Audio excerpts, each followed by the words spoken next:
Assalamualaikum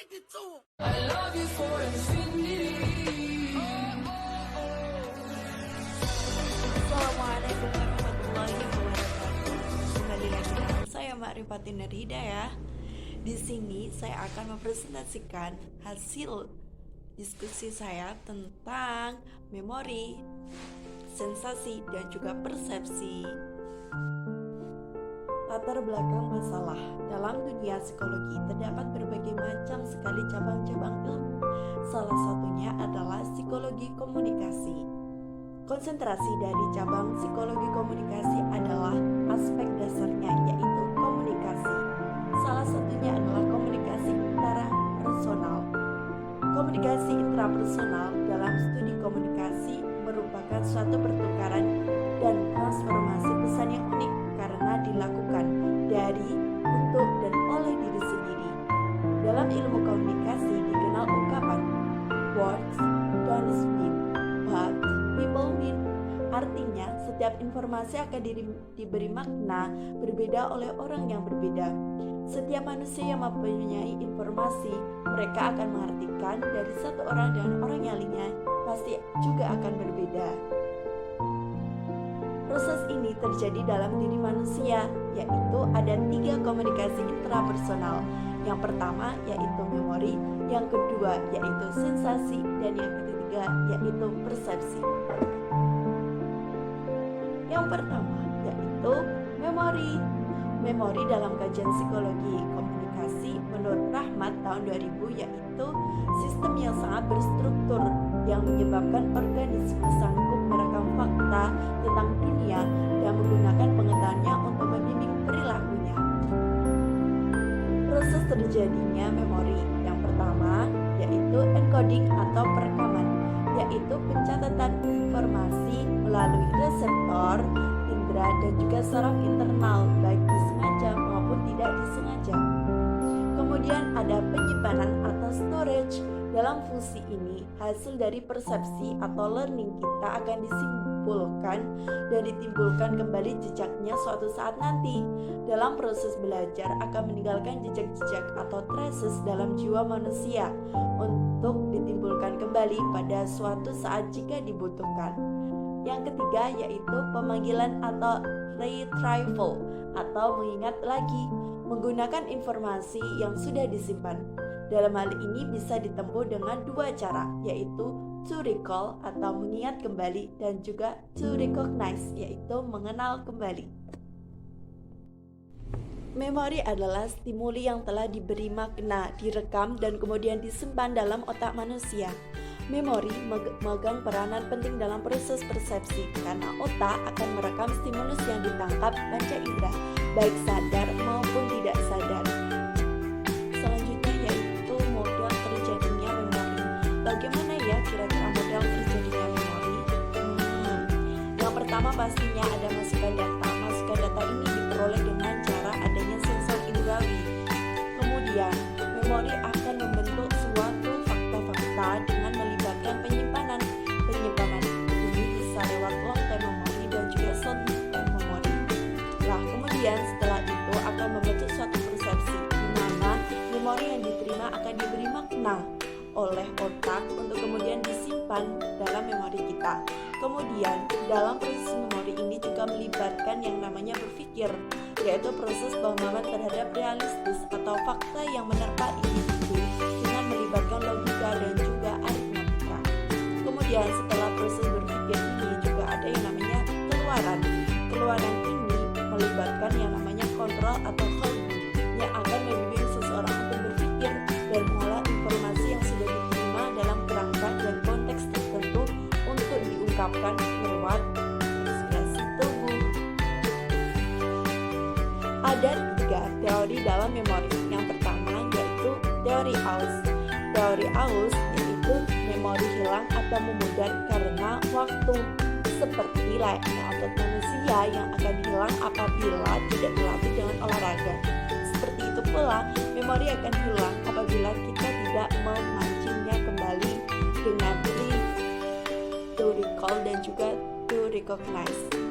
Kemudian ada teori inferencing. Teori ini menganggap bahwa memori adalah meja lilin atau kanva. di mana pengalaman adalah lukisan pada meja lilin atau kanvas. Dalam teori ini, variabel yang mempengaruhi lah yang pertama. Maksudnya bagaimana ya? Maksudnya adalah seperti layaknya kita ketika mencoba menghafal satu lembar dari ayat Al-Quran. Pastinya ketika itu kita berkonsentrasi penuh pada satu lembar itu. Kemudian setelah kita hafal, kita mencoba menghafal lembaran yang kedua. Setelah itu kita mencoba menghafal lembaran yang pertama. Maka saat inilah memori kita sangat berfungsi. Apakah akan hilang atau juga akan tetap ketika kita memancingkan kembali akan tetap muncul. Kemudian yang ketiga ada teori pengolahan informasi. Menurut teori ini, pengolahan informasi yang terbaik adalah diri sendiri atau manusia itu sendiri. Dan yang kedua ada sensasi. Tahap paling awal dalam penerima informasi adalah sensasi. Karena sensasi berasal dari kata sens yang artinya alat penginderaan yang menghubungkan organisme dengan lingkungannya. Bila alat-alat indera mengubah informasi menjadi impuls saraf dengan bahasa yang dipahami oleh otak, maka hal itulah yang disebut dengan proses sensasi menurut Dennis-Kohn tahun 1977. Bagaimana ya kira-kira proses terjadinya sensasi? Proses terjadinya sensasi adalah ketika adanya suatu stimulus dari luar, kemudian akan ada yang namanya reseptor atau penerima impuls, kemudian akan diteruskan pada saraf-saraf otak yang akan menyeleksi rangsangan tersebut untuk membentuk suatu informasi. Menurut Abdullah Rahman Saleh tahun 2008. Kemudian faktor yang mempengaruhi sensasi yang pertama adalah faktor personal, yaitu kapasitas dari alat indera, perbedaan pengalaman, dan juga lingkungan yang membentuk individu tersebut. Contohnya, Ari minum jamu pahit muntah, sedangkan adiknya tidak, malah dengan mudah dapat menelannya. Edu makan gado-gado kepedasan, karena Edu tidak terbiasa makan pedas, tetapi lain dengan Ari. Kemudian, masakan Padang sangat pedas bagi orang Jawa, tetapi menurut orang Padang biasa-biasa saja. Kemudian yang kedua adalah faktor situasional atau faktor dari luar. Misalnya, stimulanya harus cukup untuk bisa menangkap alat indera. Contohnya, seperti membaca dalam ruang terang, maka kita memerlukan stimulus pada ruang terang. Seperti tajamnya bau masakan, jadi stimulus yang diterima adalah bau masakan yang sangat tajam. Yaitu persepsi. Menurut Mulyana tahun 2000, persepsi adalah inti dari komunikasi, sedangkan penafsiran atau interpretasi adalah inti dari persepsi tersebut yang identik dengan adanya decoding dalam proses komunikasi. Persepsi dapat didefinisikan sebagai proses pemberian makna atau tafsiran terhadap stimuli dan sensasi yang diterima oleh tubuh manusia yang sangat dipengaruhi oleh faktor-faktor internal maupun eksternal dari berbagai macam individu. Jadi, persepsi kamu dengan persepsi teman kamu bisa dapat berubah atau mungkin tidak sama. Proses terjadinya persepsi yang pertama yaitu proses kealaman atau proses fisik, di mana proses ini ditangkapnya suatu stimulus dari luar atau dari alat indera manusia. Kemudian selanjutnya akan diteruskan dalam proses tahap fisiologis, yaitu dengan merupakan proses diteruskannya stimulus yang diterima oleh tubuh ke alat indera melalui saraf-saraf sensoris. Kemudian yang ketiga yaitu tahap proses psikologi, merupakan proses timbulnya kesadaran individu tentang stimulus yang diterima reseptor. Dan yang terakhir adanya hasil yang berupa tanggapan dari faktor yang mempengaruhi persepsi ada dua, yaitu faktor internal dan juga faktor eksternal.